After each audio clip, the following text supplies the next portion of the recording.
Doctor Mohammad Yunus এবারই প্রথমবার নয়, এর আগেও ছিলেন সরকারে। এর আগে তিনি ১৯৯৬ সালে মোহাম্মদ হাবিবুর রহমানের নেতৃত্বাধীন তত্ত্বাবধায়ক সরকারের উপদেষ্টা হিসেবে দায়িত্ব পালন করেছিলেন।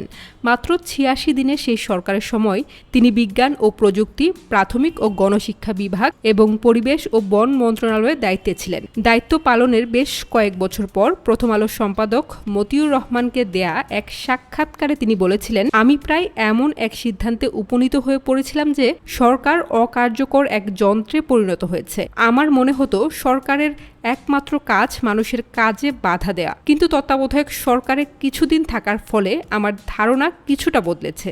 মনে হলো এই যন্ত্রের ভেতরে এখনো প্রাণ আছে, প্রেরণা আছে, তবে সেগুলো পর্বত প্রমাণ বাধার নিচে চাপা পড়ে আছে। যদি সর্বোচ্চ পর্যায় থেকে উপযুক্ত উদ্যোগ, সমর্থন ও আগ্রহের একাত্মিকতা থাকে, তাহলে এই যন্ত্র দিয়েই নতুন প্রাণ চাঞ্চল্য সৃষ্টি করা সম্ভব। তবে শর্ত একটাই, উপরে যারা আছেন তাদেরই দৃষ্টান্ত স্থাপন করতে হবে।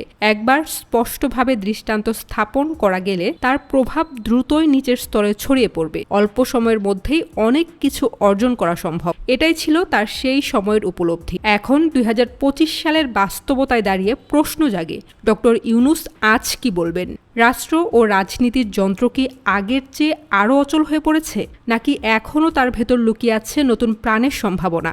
আর তার নিজস্ব অর্জনের খাতটা, সেটি কি শেষ পর্যন্ত অমীমাংসিতই থেকে যাবে?